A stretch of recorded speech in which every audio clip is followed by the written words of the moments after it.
لا قوة إلا بالله العلي العظيم نحمده ونستعينه ونستغفره ونشكره ونتوسل إليه ونتوكل عليه نصلي ونسلم على خير في خلقه حافظ سره ومبلغ رسالاته سيدنا ونبينا أبي القاسم محمد اللهم صل على محمد وعلى أهل بيته الطيبين الطاهرين المعصومين سيما بقية الله في الأرضين. قال الله تعالى في كتابه المبين وقوله الحق أعوذ بالله من الشيطان اللعين الرجيم لقد كان لكم في رسول الله أسوة حسنة لمن كان يرجو الله واليوم الآخر وذكر الله كثيرا صدق الله العلي العظيم صلوات محمد اللهم صل على محمد السلام علیکم ورحمۃ اللہ وبرکاتہ. وعلیکم السلام. سب سے پہلے میں تمام مومنین کو اور مومنات کو اور جو اس خطبے کو سنیں ان کو تقوی الہی کی وصیت کرتا ہوں اور نصیحت کرتا ہوں اور اللہ تعالیٰ سے یہ دعا کرتا ہوں کہ تقوی الہی کے حصول کے لیے جن چیزوں کی معنویت میں یا ظاہری طور پہ ہمیں ضرورت ہے ان تمام چیزوں کے حصول میں ہمیں آسانی عطا فرما. ہماری گفتگو کا سلسلہ سیرت النبی صلی اللہ علیہ وآلہ وسلم کے مختلف ادوار کو طے کرتا ہوا سن 10 ہجری تک پہنچ گیا تھا اور اس سے پہلے ہم نے تقریباً رسول اللہ صلی اللہ علیہ وسلم کی زندگی کے بارے میں آپ کے سامنے جو واقعات چیدہ واقعات تھے ان کو بیان کیا تھا اور عام الوفود کا سال جس میں مختلف اطراف کے علاقوں کے لوگ آئے تھے اور انہوں نے رسول اللہ صلی اللہ علیہ وسلم کے پاس اپنی سوالات پیش کیے تھے. کچھ اس میں سے مسلمان ہو گئے تھے, کچھ مسلمان نہیں ہوئے تھے. یہ وفود جب اپنے ممالک کے اندر گئے اور ممالک میں جانے کے بعد جو ایکسیپٹ کر چکے تھے اسلام ان کو جانے کے بعد اپنے قبیلے والوں کو اپنے شہر والوں کو انہوں نے بتایا. تو اس زمانے میں نظام جو تھا نظام قبیلے ہی تھا. جو سردار دین قبول کر لیتا تھا وہی دین جو اس کی رعایا تھی وہ قبول کر لیتی تھی. اس لیے بہت سارے ایسے لوگ تھے, ایسے بہت سارے قبیلے تھے جنہوں نے اسلام کو قبول کر لیا. اور پھر وہ واقعہ پیش آیا کہ اس میں برات المسلمین اور برات المشرکین کا واقعہ تھا, وہ پچھلی دفعہ ہم نے بیان کیا تھا.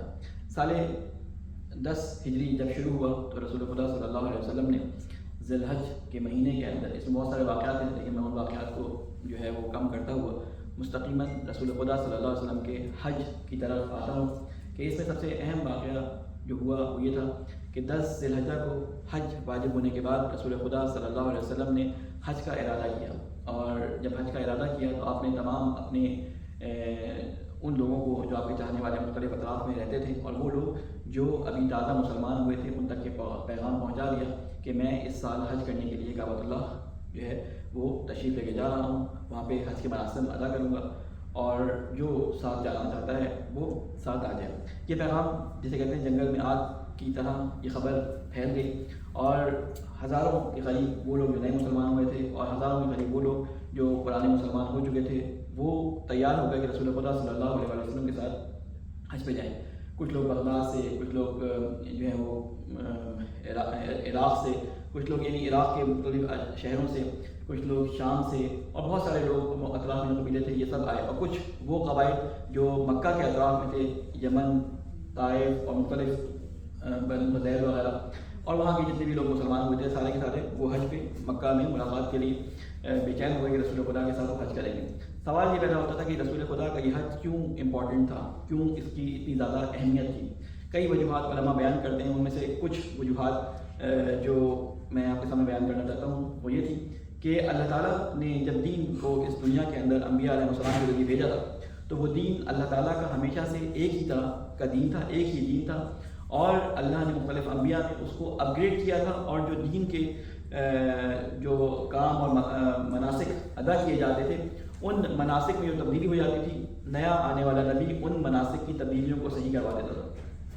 اسی طرح نماز, روزہ, حج, زکوٰۃ, یہ تمام کے تمام احکامات اسلام یعنی ظاہری اسلام ہمارے سامنے رسول اللہ صلی اللہ علیہ وسلم نے پیش کیا.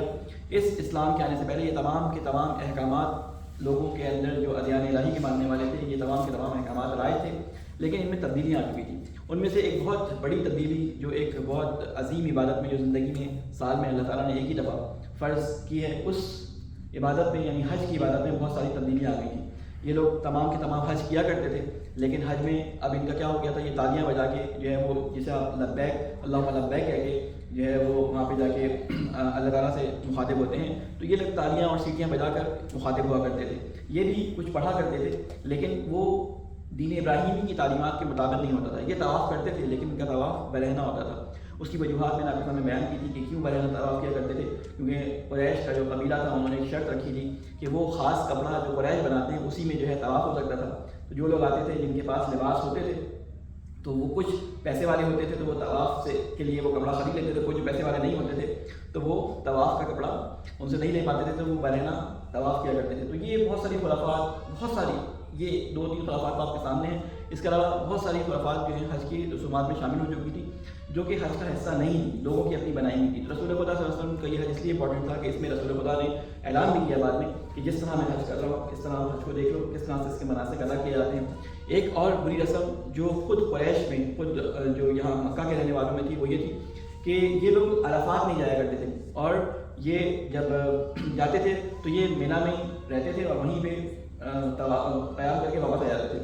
رسول خدا نے جب اپنا حج کیا تو یہ عرفات میں گئے اور اس کی مکہ کی جو قائم ایک رسم تھی وہ کہتے تھے ہم تو خود اہل مکہ ہیں، ہمیں شہر سے باہر جانے کی ضرورت نہیں ہے، ہمارا حج یہی ہے کہ ہم شہر کے اندر ہیں. تو رسول خدا نے اس رسم کو کہا کہ یہ باطل رسم ہے اور اصل بات یہ ہے کہ عرفات جانے کا حکم اصل میں جو ہے وہ عرفات ہی حج ہے. اور روز عرفہ رسول خدا کا وہ خطبہ جسے آپ خطبہ حجۃ الوداع کے نام سے جانتے ہیں، وہ خطبہ مشہور ہے کہ جو رسول خدا نے 9 ذی الحج کو عرفہ کے میدان میں لوگوں سے مخاطب ہو کے دیا. یہ وہ جگہ تھی کہ جہاں پہ تمام کے تمام حاجی تقریباً 1,22,000 1,24,000 حاجی وہاں موجود تھے اور ان حاجی جو تھے ان کے درمیان رسول خدا نے وہ خطبہ دیا. اس چیز کو میں یوں تعبیر کرتا ہوں علماء سے اخذ کرتے ہوئے کہ ہمارے ہاں 2 خطبوں کو آپس میں مکس کر دیا گیا ہے، وہ لوگوں کے ذہنوں میں آپس میں مکس ہو گئے. ایک خطبہ حجۃ الوداع اور ایک خطبہ غدیر، یہ 2 الگ الگ خطبے ہیں. خطبہ حجۃ الوداع 9 ذی الحجہ کو دیا گیا منا عرفات کے میدان میں، اور خطبہ غدیر جو ہے وہ 18 ذی الحج کو دیا گیا ہے غدیر خم کے میدان میں. اور ان 2 خطبوں کے ملنے کی وجہ سے لوگوں کی تعداد کے بارے میں ہمارے شیعہ بھی مبالغہ آرائی سے کام لیتے ہیں اور کہتے ہیں 1,24,000 کی تعداد تھی، حالانکہ ایسا نہیں تھا. اور ہمارے سنی برادر بھی اس کو چھپانے کے لیے غدیر کو چھپانے کچھ احادیث اس طرح کی بیان کرتے ہیں کہ خطبہ غدیر جیسے ہوا ہی نہیں تھا، غدیر کا واقعہ ہوا ہی نہیں. یہ دونوں ایکسٹریم نظریں ہیں جو آپ لوگوں کی نگاہ میں ہونی چاہیے. کیونکہ ہم ایک تحقیقی اور ایک علمی حوالے سے آگے چل رہے ہیں تو میں صرف اشارتاً اس بات کو زیادہ نہیں پھیلاؤں گا، اشارتاً اس کو کرتے ہوئے گزر رہا ہوں. یہ لوگ یہ آپ لوگوں کے اوپر ہے کہ آپ خود اس معاملے کو دیکھیں. اللہ تعالیٰ کے نبی نے جو آخری خطبہ دیا وہ اس لحاظ سے اس لحاظ سے بہت زیادہ امپورٹنٹ تھا کہ اس میں تمام مسلمان جو پرانے اور رسول خدا سے مخلص اور رسول خدا سے محبت اپنی جان نچھاور کرنے والے وہ بھی شامل تھے، اور وہ مسلمان بھی اس میں شامل تھے جو ابھی 1 سال پہلے مسلمان ہوئے تھے. یعنی اس میں 9 مسلمان اور قدیم مسلمان دونوں، نئے اور پرانے دونوں مسلمان موجود تھے. اس لیے یہ خطبہ اس کے بارے میں علماء کہتے ہیں کہ یہ شرعی احکام کی تثبیت کا خطبہ تھا. یعنی اس میں اللہ تعالیٰ کے رسول نے شریعت کے وہ تمام احکامات کا خلاصہ بیان کیا کہ جو ایک مسلمان کے لیے جاننا ضروری ہے. اور خطبہ غدیر جو ہے وہ تثبیت ولایہ کا خطبہ تھا، تثبیت محبت کا خطبہ تھا، تثبیت حب کا خطبہ تھا. اس میں وہ قدیمی مسلمان، وہ لوگ جو اللہ تعالیٰ کے رسول سے بہت عرصے سے آشنا تھے، رسول کے ساتھ جنگیں لڑ چکے تھے، ان لوگوں کے لیے خطبہ دیا. اس لیے وہ لوگ جو رہ گئے تھے، دیکھیں وہ لوگ یمن کے لوگ مکہ میں رہ گئے تھے، طائف کے لوگ مکہ میں رہ گئے تھے، مکہ کے اطراف کے لوگ سارے مکہ میں رہ گئے تھے، یعنی ہزاروں کا مجمع مکہ میں کٹ چکا تھا. اب اس جگہ غدیر کا مقام ہے جوبا سے تھوڑے سے فاصلے پر کہ جہاں سے یمن اور عراق کے لوگ علیحدہ، یمن کے علاوہ عراق کے اور شام کے لوگ علیحدہ ہوتے تھے. یہ پرانے مسلمان تھے. تو یہاں پر رسول خدا نے یہ خطبہ دیا تھا. اس میں تعداد نہیں ہوگی، تعداد کا میں ابھی صحیح سے کنفرم کوئی بیان نہیں کر سکتا، لیکن وہ جو تعداد 1 لاکھ کچھ کی بیان کی جاتی ہے وہ ٹوٹل حاجیوں کی تعداد تھی، وہ غدیر میں موجود نہیں تھی. میرا یہ کنٹروورشل بحث ہے، میں صرف اشارہ اس لیے کہ گزر رہا ہوں کہ آپ جب کسی سنی سے یہ سنیں اعتراض تو آپ کے ذہن میں ہو کہ یہ بات جس میں کہ تھوڑی بہت حقیقت ہے، لیکن کہاں تک حقیقت ہے وہ آپ کو خود کسی دن ہم درس میں اس کو تفصیل سے بیان کریں گے. آج میں چاہتا تھا کہ رسول خدا صلی اللہ علیہ وسلم کے اس خطبہ حجۃ الوداع کے کچھ نکات، بلکہ یوں کہوں کہ اس خطبے کے الفاظ آپ کے سامنے بیان کروں، کیونکہ یہ خطبہ انہوں نے بیان نہیں کیا. ہمارے یہاں دونوں خطبوں کو ملا کر جو ایک لفظ ہمارے ذہن میں یاد رہ گیا ہے غدیر اور حجت الوداع کو ملا کر وہ یہ کہ میں نے تمہارے درمیان دین کو پہنچا دیا، تم گواہی دیتے ہو نہیں دیتے. اور آخری جملہ غدیر کا وہ یاد رہ گیا کہ میں تمہارے درمیان جو ہے وہ اپنی ولایت کے اعلان کے لیے کیا اعلان کرتا ہوں، وہ کیا تھا، من کنت مولا فہذا علی مولا. یہ دو جملے. اور تیسرا جملہ اگر یاد ہو تو وہ یاد رہ جاتا ہے کہ تم جو سامنے موجود ہو اس پیغام کو آگے والوں کو پہنچا دینا. یہ تین جملے حد اکثر ہم لوگوں کو یاد ہوتے ہیں. تو میں آج اس کو ڈفرینشیٹ کر کے دونوں کو علیحدہ علیحدہ کرتے ہوئے خطبہ حجت الوداع کے نکات آپ کے سامنے بیان کر رہا ہوں. صلوات محمد علی محمد. اس خطبے کو اسلام کا چارٹر بھی کہا جاتا ہے. اور بہت سارے اگر آپ ممالک کے یو این او کا مختلف جو چارٹر انہوں نے انسانیت کی خدمت کے لیے بنائے ہیں مختلف ممالک کے اندر اگر آپ دیکھیں تو خطبہ حجت الوداع میں سے بہت سارے نکات انہوں نے چوری کر کے اپنے یہاں رکھے. وہ انسانیت کے حقوق جو رسول خدا نے بیان کیے تھے آج سے 1400 سال پہلے، آج بہت سارے جو انسانیت کے نام پہ چارٹر بنائے جاتے ہیں انسانیت کی خدمت کے لیے، ان میں یہ تمام نکات کسی نہ کسی طرح الفاظ بدل کے شامل کیا جاتا ہے. اگر آپ کو یقین نہ آئے تو یہ خطبہ میں آپ کے سامنے پڑھ رہا ہوں، اس کو تفصیل سے آپ انٹرنیٹ سے ڈاؤن لوڈ کر سکتے ہیں. اور آج جو ہے چارٹر اٹھا لیں تو آپ کو بہت ساری چیزیں اس میں سے مل جائیں گی. اور ایکسٹرا بھی چیزیں ہوں گی لیکن ان میں سے بہت ساری چیزیں آپ کو ملیں گی. سب سے پہلے رسول خدا صلی اللہ علیہ وسلم نے توحید کا اعلان کیا اور سب سے پہلے لوگوں کو یاد دلایا کہ اے لوگوں یاد کرو آج کون سا دن ہے. پہلے پوچھا کون سا دن ہے، کون سا مہینہ ہے، ٹھیک ہے، میں کون ہوں. یہ تمام باتیں پوچھنے کے بعد سب سے پہلے توحید کا اظہار کیا. میں وہ الفاظ آپ کے سامنے ترجمے کے پڑھ دیتا ہوں. ایک صلوات محمد علی محمد.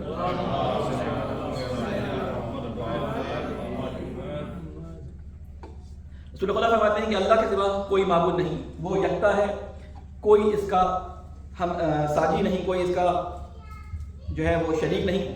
اللہ نے اپنا وعدہ پورا کیا، اس نے اپنے بندے کی مدد فرمائی. تنہا اسی کی ذات نے باطل کی ساری مجتمع قوتوں کو زیر کیا. اے لوگوں میری بات سنو، میں نہیں سمجھتا کہ آئندہ کبھی ہم اس طرح کسی مجلس میں یکجا ہو سکیں. یہ رسول خدا کی ایک نہ سے پیشن گوئی تھی کہ یہ رسول خدا کا آخری حج ہے. یعنی یہ بات بتا رہی کہ رسول خدا کو معلوم تھا کہ اس کے بعد مسلمانوں سے اس طرح سے بالمشافہ ملاقات نہیں ہو سکے گی. پھر اس کے بعد لوگوں کو مساوات کا درس دیا. وہ کیا درس تھا؟ کہا کہ اے لوگوں اللہ کا ارشاد ہے کہ ہم نے تم سب کو ایک ہی مرد اور عورت سے پیدا کیا اور تمہیں جماعتوں اور قبیلوں میں بانٹ دیا تاکہ تم الگ الگ پہچانے جا سکو. تم میں زیادہ عزت و اکرام والا وہی ہے جو اللہ سے زیادہ ڈرنے والا ہے، یعنی اللہ کا تقوی رکھتا ہے. اللہ تعالیٰ نے معیار بیان کر دیا کہ اس سے پہلے جو عزت کے مقام تم نے بنائے ہوئے تھے وہ مقام سارے باطل ہو چکے ہیں، اور اب جو لوگوں کے درمیان مقام ہے وہ اس کو حاصل ہے کہ جو اللہ کا سب سے زیادہ متقی ہے. کسی عربی کو کسی اجمی کو کسی عربی پر کوئی فضیلت نہیں، کوئی کالا کسی گورے سے افضل نہیں، کوئی گورا کسی کالے سے افضل نہیں. ہاں بزرگی اور فضیلت کا معیار تقوی ہے. انسان سارے آدم علیہ السلام کی اولاد ہیں اور آدم کی حقیقت اس کے سبب کیا ہے کہ وہ مٹی سے بنائے گئے. اب فضیلت اور برتری کے سارے دعوے، خون اور مال کے سارے مطالبے اور سارے انتقام میرے پاؤں تلے رونڈے جا چکے ہیں. بس بیت اللہ کی تولیت اور حاجیوں کو پانی پلانے کی خدمت ابھی باقی رہے گی، اور اس کے علاوہ تمام چیزیں میں باطل کرتا ہوں. کیونکہ اس سے پہلے آپ کو معلوم ہے خانہ کعبہ کی چابی اور خانہ کعبہ کی تولیت قریش کے پاس تھی. وہ قریشی میں رسول خدا نے رہنے دی تھی، اور جن کے پاس خانہ کعبہ کی چابی تھی انہی کے پاس رسول خدا نے خانہ کعبہ کی چابی چھوڑ دی تھی. اس کے علاوہ ساری جو عہد تھے، ساری چیزیں وہ برات کے ذریعے سارے حلف جو لوگوں کے ساتھ پیک کیے گئے تھے وہ سب کینسل کر دیے تھے. اب یہ نیا چارٹر رسول خدا دے رہے تھے. اس کے بعد اللہ تعالیٰ کے رسول فرماتے ہیں کہ اے قریش کے لوگوں ایسا نہ ہو کہ اللہ کے حضور تم اس طرح سے آؤ کہ تمہاری گردنوں پر تو دنیا کا بوجھ ہو. یہ ذرا غور سے سنیے گا. تمہاری گردنوں پہ دنیا کا بوجھ ہو اور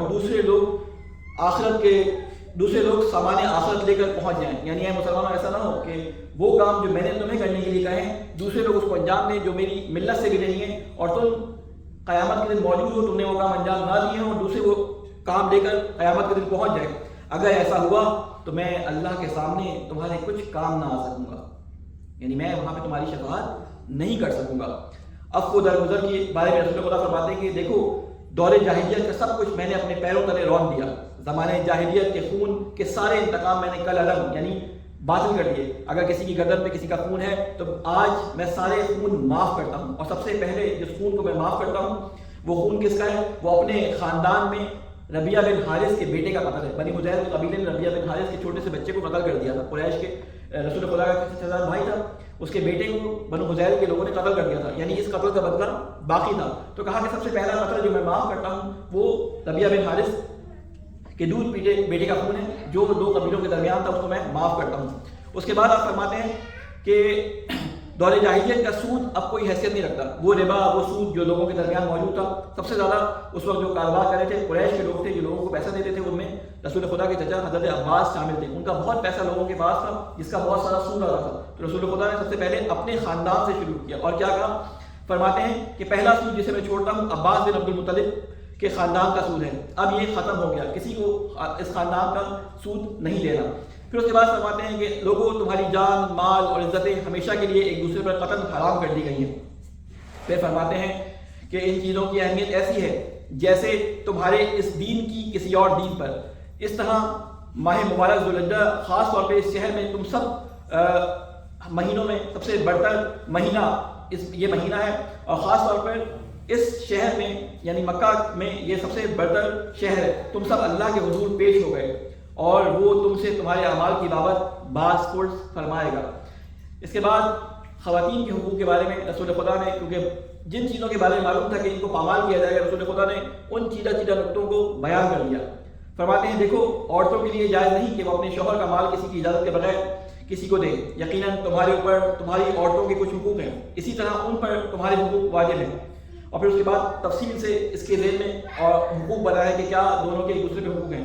پھر فرمایا کہ عورتوں سے بہتر سلوک کرو کیونکہ وہ تمہاری مددگار ہیں اور خود اپنے لیے وہ کچھ نہیں کر سکتی. چنانچہ ان کے بارے میں اللہ سے ڈرو، اللہ سے ڈرو، اللہ سے ڈرو کہ تم نے انہیں اللہ کے نام پر حاصل کیا، یعنی اللہ کے نام پر تم نے رسول کی سنت کے مطابق ان سے نکاح کیا اور اسی کے نام پر وہ تمہارے لیے حلال ہوئی. وراثت کے بارے میں فرماتے ہیں کہ اللہ نے ہر حقدار کو اس کا حق خود دیا. اب کوئی کسی کے وارث کے لیے وصیت نہیں کرے گا، کیونکہ اس زمانے میں وصیت کے لیے کوئی قانون اگر ہوگا بھی تو وہ بھلا دیا گیا تھا. لوگ اپنی مرضی سے کسی ایک بیٹے کو پسند کرتے تھے، اس کے لیے پوری مال کی وصیت کرتے تھے، باقی اولاد جو ہے وہ بیچاری بغیر مال کے رہ جاتی تھی. تو اللہ آپ نے دیکھا ہوگا کہ یہ وہ حکم تھا کہ اللہ تعالیٰ نے قرآن مجید میں تفصیل سے اس کو بیان بھی کیا ہے کہ وصیت کے بارے میں ہمارے خود مسلمان معاشرے کے اندر بہت زیادہ ظلم کیا جاتا ہے، خصوصاً ماں باپ کی طرف سے، باپوں کی طرف سے بیٹیوں کے حق میں اکثر جاہلیت کی وجہ سے ڈاکہ ڈالا جاتا ہے کہ جی ہم نے تو اس کی شادی پہ خرچ کر دیا، اس کو ہم کچھ نہیں دیں گے، ہم نے جو ہے وہ اس کو فلانا زندگی میں اس کے اوپر اتنا خرچ کر دیا ہم سے کچھ نہیں دیں گے. اللہ تعالیٰ نے کہا کہ دیکھو تمہیں صرف اتنا حق حاصل ہے کہ تم اپنے مال میں سے صرف 30% کی وصیت کر سکتے ہو. یہ قرآن مجید کی آیات ہیں اور باقی اس حساب سے تقسیم ہوگا کہ جس حساب سے میں نے تمہیں بتایا ہے کہ تقسیم ہونا ہے کہ بیٹے کے 2 حصے ہوں گے، 1/8 فلاں زوجہ کا ازواج کا حصہ ہوگا. وہ تقریباً تفصیل سے تمام کے تمام احکام قرآن مجید کی آیات میں بیان ہو چکے ہیں. اس لیے وراثت کے بارے میں کہا کہ اللہ نے ہر حق کو اس کا حق خود دیا ہے، اب کوئی کسی وارث کے لیے وصیت نہ کرے گا. پھر اس کے بعد تفصیل سے اور بھی اس میں چیزیں موجود ہیں. میں مختصر بات کو کرتے ہوئے کچھ چیزوں کو بعد میں انشاءاللہ کبھی موقع لگا تو بیان کروں گا، لیکن کچھ امپورٹنٹ چیزیں وہ آپ کے لیے بیان کر دیتا ہوں. ایک صلوات بھیجیں محمد والے محمد پہ.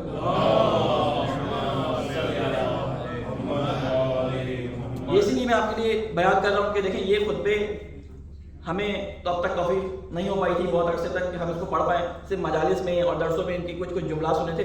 آج آپ کے سامنے پورا خطبہ پھر بھی نہیں پڑھ رہا، لیکن اس کے چیزہ نکات پڑھ رہا ہوں. اس کے بعد اللہ تعالیٰ نے باہمی حقوق کے بارے میں رسول خدا فرماتے ہیں کہ خبر ڈالو اب مجرم خود ہی اپنے جرم کا ذمہ دار ہوگا، نہ باپ کے بدلے بیٹا پکڑا جائے گا اور نہ بیٹے کے بدلے باپ پکڑا جائے گا. رسول خدا کے تحت نظر یا رسول خدا کی نظر میں وہ آئندہ کے حالات تھے جو پیش آنے والے تھے. آج مسلم امت کے اندر جو مسلمان ہونے کے نام پر حکومتیں بنا کے بیٹھی ہیں، وہاں پہ آپ دیکھیں کہ بیچارے بیٹے یا باپ، بیچارہ بیٹا یا باپ جو ہے وہ ایک دوسرے کے جرم میں پکڑ لیا جاتا ہے. آپ دیکھ لیں مسنگ پرسن جو ہمارے ہیں وہ کیا ہے، کسی کے بھائی نے کوئی جرم کیا اس کے بھائی کو پکڑ کے لے گئے یا اس کے باپ کو پکڑ کے لے گئے. یہ پاکستان میں تو بہت زیادہ ہو رہا ہے. رسول خدا کو معلوم تھا کہ مسلم امت کے اندر یہ مصیبتیں آنے والی ہیں، اس لیے اپنے خطبے کے اندر شریعت کے احکام میں اس کو بولڈ کر کے بتا دیا تھا. پھر فرماتے ہیں کہ اے لوگوں، ہر مسلمان دوسرے مسلمان کا بھائی ہے اور مسلمان آپس میں تمام کے تمام بھائی ہیں. آپس میں یعنی فرقے بنا کے لڑنا نہیں، آپس میں ایک دوسرے کے کفر کے فتوے نہ لگانا، آپس میں ایک دوسرے کے خون کو مباح نہ کرنا. تفصیل سے اس کے بارے میں جو ہے وہ روایات موجود ہیں. پھر غلام اس زمانے میں موجود تھے، ان کے حقوق کے بارے میں اللہ تعالیٰ کے نبی نے فرمایا کہ اپنے غلاموں کا خیال رکھو. ہاں غلاموں کا خیال رکھو، ان کا خیال رکھو. 3 دفعہ فرمایا. پھر فرمایا انہیں وہی کھلاؤ جو خود کھاتے ہو، وہی پہناؤ جو تم خود پہنتے ہو. آج کے زمانے میں غلام نہیں ہوتے، ہم کیا کریں؟ تو آج کے زمانے میں اس کے بارے میں علماء فرماتے ہیں کہ غلام آزاد کرنے کا مطلب ہے کہ اگر کسی کی گردن پہ کوئی بوجھ ہے جو کسی قرض یا کسی بھی وجہ سے اس کی گردن کہیں پھنسی ہوئی ہے، تو آپ کا یہ فرض ہے، ہر پیسے والے کا، ہر اس سورس والے کا کہ جس کے پاس کسی بھی قسم کی سورس، کسی بھی قسم کا جسے کہتے ہیں طاقت موجود ہے، وہ اپنی طاقت سے اس شخص کو اس کی گردن میں اس ظلم سے یا اس بار سے جس کے تحت وہ دبا ہے اس سے نجات دلوائے۔ اگر کسی کا قرض اس کی گردن میں ہے تو جو پیسے والا ہے اس کا فرض ہے کہ وہ اس قرض کو کم کرنے کے لیے اس کی قرض کو ادا کر دے۔ کسی کے خاندان میں کسی کا بھائی کام کرنے والے ہمارے یہاں آتے ہیں، ہم اپنے پھٹے پرانے لباس کو دیتے ہیں۔ اللہ تعالیٰ کے رسول نے پہلے فرمایا دیکھو اگر مسلمان تم ہو تو تمہارا حق یہ ہے کہ جو تم خود کھاؤ وہ اس کو کھلاؤ، جو خود پہنو وہ اس کو پہناؤ۔ یہ ایک بہت بڑی بری عادت ہے کہ ہمارے یہاں پرانے کپڑے صدقے میں دیتے ہیں، پرانے جوتے جو ہے وہ اپنے نکال کر لوگوں کو خیرات کرتے ہیں، جبکہ اللہ تعالیٰ نے انفاق کے جب موضوع پہ آیات آئی ہیں وہاں پہ اللہ تعالیٰ نے بتایا تھا کہ جیسی تم چیز دیتے ہو ایسی دو کہ اگر تمہیں کل کو ضرورت پڑے اور تمہیں یہ چیز دی جائے تو تم اس سے رنجیدہ نہ ہو۔ پھر فرماتے ہیں امانتوں کے بارے میں، اور اس کے بعد وہ مشہور بات جو عدالت اور میان نبی کے بارے میں ہے وہ میں بس بیان کر کے اس خطبے کو ختم کرتا ہوں۔ کہتے ہیں کہ میرے بعد کوئی نبی نہیں آئے گا اور تمہارے بعد کوئی امت نہیں ہوگی، میں تمہارے درمیان ایسی چیز چھوڑ کے جا رہا ہوں کہ اگر تم اس پہ قائم رہے تو کبھی گمراہ نہ ہوگی، اور وہ ہے اللہ کی کتاب اور میری سنت۔ یہاں پہ اہل سنت اور اہل تشیع اس کو دو طریقے سے الگ الگ بیان کرتے ہیں۔ وہ کہتے ہیں کہ وہاں پہ رسول خدا نے فرمایا کہ یہ کتاب اور میری سنت، ہمارے ہاں کہا جاتا ہے کہ جو حدیث ثقلین ہے وہ یہاں پہ بیان ہوئی، بعض لوگ کہتے ہیں کہ یہاں پہ سنت ہی کا لفظ ہے۔ خطبہ غدیر کے اندر وہ فرمایا تھا کہ انی تعلق فکم ثقلین، وہ خطبہ غدیر میں آئی، جو بھی تھا، لیکن یہ سنت بھی اگر ہے تو یہ بالکل صحیح ہے۔ اس کے بعد فرماتے ہیں کہ آخری بس لائن ہے کہ الا فل یبلغ الشاہد الغائب فرب مبلغ اویا من سامع۔ کہتے ہیں جو لوگ یہاں موجود ہیں انہیں چاہیے کہ ہر احکام اور یہ باتیں ان لوگوں کو بتا دیں جو یہاں موجود نہیں ہیں۔ ہو سکتا ہے کہ کوئی غیر موجود جو یہاں موجود نہیں ہے تم سے زیادہ سمجھنے والا اور محفوظ رکھنے والا ہو، کبھی سننے والا پہچاننے والے سے زیادہ سمجھنے والا ہوتا ہے۔ یہ جو حدیثیں ہم تک پہنچی ہیں اور یہ روایتیں ہم تک پہنچی ہیں یہ کن لوگوں کے ذریعے پہنچی ہیں؟ یہ مختلف لوگ آتے تھے، سوال کرتے تھے، سوال اس پوچھنے والے کو بھی شاید نہ پتا ہو کہ اس کی ڈیپتھ کتنی ہوگی۔ رسول خدا یا ائمہ علیہ السلام اس سوال کا جواب اتنی ڈیپتھ میں دیتے تھے کہ وہ شخص بھی اپنے مطابق مطلب کو سمجھ جاتا تھا، اور بعد میں آنے والے علماء نے کتنے زیادہ مطالب ان احادیث اور ان روایات سے نکالے ہیں۔ تو اللہ تعالیٰ کے رسول نے پہلے ہی فرما دیا تھا کہ ہو سکتا ہے سننے والے کے لیے وہ وقتی فائدہ کرے، لیکن جو بعد میں آنے والے ہوں وہ زیادہ علم کے حامل ہوں اور وہ ان کو مزید ڈیپتھ میں جا کے سمجھ سکیں۔ اور آخر میں فرماتے ہیں وَأَنْتُمْ تُسْأَلُونَ عَنِّي، اور تم سے میرے بارے میں سوال کیا جائے گا۔ فما ذا انتم قائلون قالوا نشهد انك قد اديت الامانه وبلغت الرساله ونصحت، فقال رسول الله صلى الله عليه واله وسلم باصبعه السبابه يرفعها الى السماء وينكتها الى الناس اللهم اشهد اللهم اشهد اللهم اشهد، کہ تم سے میرے بارے میں اللہ کے ہاں سوال کیا جائے گا کہ بتاؤ تم کیا جواب دو گے؟ لوگوں نے جواب دیا کہ ہم اس بات کی شہادت دیں گے کہ آپ نے امانت دین پہنچا دی اور آپ نے حق رسالت ادا فرمایا اور ہماری خیر خواہی فرمائی۔ یہ سن کر حضور صلی اللہ علیہ وسلم نے اپنی شہادت کی انگلی آسمان کی طرف اٹھائی اور فرمایا کہ اے لوگوں تم گواہ رہنا کہ میں نے یہ پیغام پہنچا دیا، اور پھر انگلی اٹھا کے کیا کہا کہ اے اللہ تو بھی گواہ رہے، تو بھی گواہ رہے، تو بھی گواہ رہے۔ اللہ تعالیٰ ہم گواہی دیتے ہیں کہ اللہ تیرے رسول نے ہم تک دین کو جس طریقے سے پہنچانے کا حق تھا پہنچا دیا۔ اے اللہ ہمیں توفیق عطا فرما کہ دین کو اس طریقے سے سمجھیں کہ جس طرح اللہ کا رسول اور اس کی طرف سے بھیجے گئے ائمہ ہمیں سمجھانا چاہتے تھے۔ اے اللہ تجھے واسطہ ہے محمد والے محمد کا ہمیں دین کو سمجھنے والا اور دین کو ہمارے لیے آسان فرما۔ اے اللہ تجھے واسطہ ہے محمد والے محمد کا قرآن مجید کو سمجھ کر اس پہ عمل کرنے کی ہمیں توفیق عطا فرما۔ اے اللہ تجھے واسطہ ہے محمد والے محمد کا ہمارے لیے قرآن کے الفاظ اور قرآن کے مفاہیم کو آسان فرما۔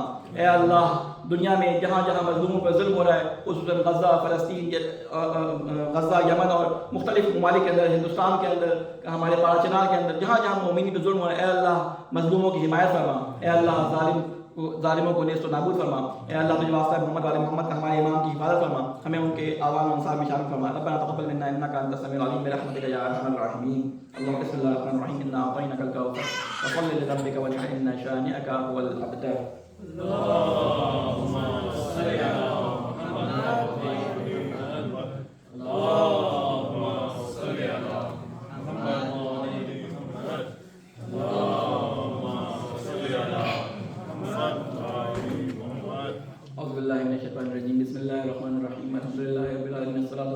على أشرف الأنبياء والمرسلين بالقاسم محمد وعلى علي بن أبي طالب وعلى علي بن أبي طالب وعلى فاطمة الزهراء سيدة النساء العالمين وعلى سيدي شباب أهل الجنة حسن والحسين وعلى علي بن الحسين ومحمد بن علي وجعفر بن محمد وموسى بن جعفر وعلي بن موسى ومحمد بن علي وعلي بن محمد والحسن بن علي والخلف القائم الحجة صلوات الله عليهم أجمعين.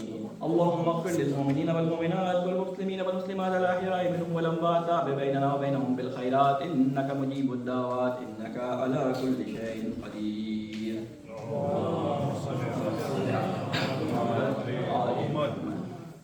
سب سے پہلے میں اپنے آپ کو تمام مومنات کو تقوی الہی کی وصیت کرتا ہوں اور تقوی الہی کی نصیحت کرتا ہوں اور اللہ تعالیٰ سے یہ دعا کرتا ہوں کہ سیرت النبی اور قرآن مجید یہ دو چیزیں جو اللہ تعالیٰ کے نبی نے ہمارے درمیان چھوڑی تھی اور کہا تھا کہ میں تمہارے درمیان دو چیزیں چھوڑے جا رہا ہوں، ان کے دامن کو مضبوطی سے پکڑنا، یہ قیامت کے دن حوض کوثر پہ جو ہے تمہیں مجھ سے ملاقات کروائے گی اور وہ حدیث ثقلین کے نام سے ہمارے یہاں مشہور ہے۔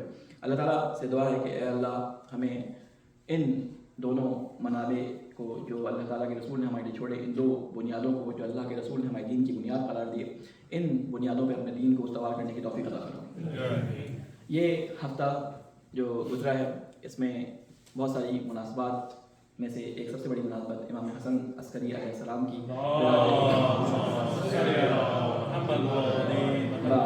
ولادت باسعادت ہے، اور اس عنوان سے زیادہ وقت نہیں ہے میرے پاس کہ میں اس کو تفصیل سے بیان کر سکوں، بس صرف اتنا بتاؤں گا کہ امام حسن عسکری علیہ السلام نے وہ واحد امام ہیں کہ جنہوں نے حج ادا نہیں کیا، یعنی جو کبھی مکے نہیں جا سکے، یہ واحد امام ہے۔ اور سب سے چھوٹی امامت کا سلسلہ 6 سال امامت آپ کی تھی، یہ سامرہ کے اندر رہتے تھے، اور کچھ حالات تھوڑے سے آپ کے ذہنوں میں ہوں گے، تھوڑے سے میں واضح کر دیتا ہوں کہ جب عباسی خلفاء نے یہ بات محسوس کی تھی کہ 2 قطب، 2 مینار، 2 سورسز، 2 جسے کہتے ہیں کہ مراکز جو ہیں وہ اسلامی حکومت کے اندر بن رہے ہیں، ایک مرکز وہ کہ جہاں سے دین کے احکامات کا اجرا ہوتا ہے، جہاں سے دین کے احکامات بیان کیے جاتے ہیں، اور ایک جہاں سے حکومتی احکامات جاری ہوتے ہیں، اور وہ دونوں جو پولز ہیں، وہ دونوں جو مرکز ہیں، وہ 2 مختلف جگہوں پہ موجود ہیں۔ ایک جو ہے وہ بغداد میں جو خلیفہ ہے وہ احکامات جاری کرتا ہے، اور ایک دینی احکامات اور دینی طور پہ لوگوں کا جو منبع و مرکز ہے وہ مدینہ کے اندر موجود ہے۔ تو اس نے دونوں کو یکجا کرنے کے لیے کام کیا اس نے امام علی نقی علیہ السلام کو وہاں سے مکہ سے جو مدینہ سے بلوایا کہ وہ بغداد آ جائے، اور اس نے وہاں پہ ایک جسے کہتے ہیں کہ شہر کی بنیاد رکھی کہ ان دونوں کو جگہ کر کے ایک شہر کے اندر جو ہے وہ جمع کر دیا جائے۔ تو اس نے ایک شہر بنایا کہ جس کے بارے میں کہا جاتا ہے کہ اس کے خود عباسی خلیفہ کہا کرتا تھا کہ سر من رعا، کہ جو اس کو دیکھے وہ مسرور ہو جائے، جو بعد میں زبانوں پہ گھومتا گھومتا سامرہ بن گیا۔ سر من رعا کہ جو اس کو دیکھے وہ مسحور ہو جائے، جو خوشی کا احساس کرے۔ تو یہ وہ شہر تھا کہ جو فوجی چھاونی تھی اور خوبصورت بہت جگہ تھی، سارے خلیفہ کے جیسے کہتے ہیں مشیر، سارے وزیر اسی علاقے میں رہا کرتے تھے۔ یہ علاقہ جسے کہتے ہیں کہ چاروں طرف سے کنٹرول علاقہ تھا۔ اس علاقے میں جو ہے وہ بغداد سے جو ہے وہ منتقل کیا گیا دارالخلافہ سامرہ کے اندر، اور یہاں پہ امام علی نقی علیہ السلام کو رکھا گیا۔ امام علی نقی جب آئے تو آپ کے ساتھ ظاہر امام حسن عسکری چھوٹے سے تھے تو وہ آپ کے ساتھ آئے، تقریباً 22 سال امام کی زندگی کے 22 سال 4 سال مدینہ میں گزارے، اور باقی تقریباً 18 سال یا 17 سال امام نے اپنے والد کے ساتھ جو ہے وہ سامرہ کے اندر گزارے، اور اس عرصے میں امام علی نقی علیہ السلام پہ کڑی جسے کہتے ہیں کہ نگرانی ہوا کرتی تھی۔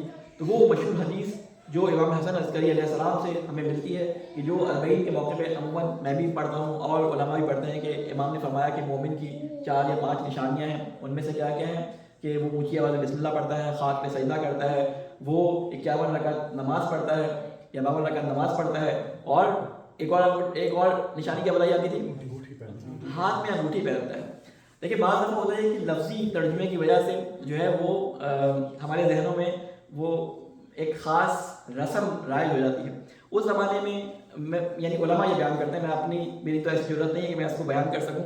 اس زمانے میں ائمہ کے جو شیعہ تھے، جو ائمہ علیہ السلام سے ملتے تھے، تو ان کے اوپر بڑی سخت پابندیاں، ان کی اقتصادی پابندیاں، ان کے اوپر مختلف قسم کی جسے کہتے ہیں پابندیاں لگ جاتی تھیں، تو لوگ ملا نہیں کرتے تھے ایک دوسرے کے ساتھ کہ یہ امام سے ملنے کی وجہ سے، آپس میں ملنے کی وجہ سے شیعوں کا اجتماع پکڑا نہ جائے، کیونکہ سامانہ کے اندر بڑی سختی تھی. تو اس زمانے میں مولا نے اپنے خاص چاہنے والوں کو یہ بات بتائی تھی کہ دیکھو مومن کی علامات میں سے ایک علامت ان 3 نشانیوں میں جو عمومی بیان کی تھی، وہ ایک نشانی بتائی تھی کہ جتنے بھی میرے چاہنے والے ہوں گے ان کے ہاتھ میں ایک انگوٹھی ہوگی.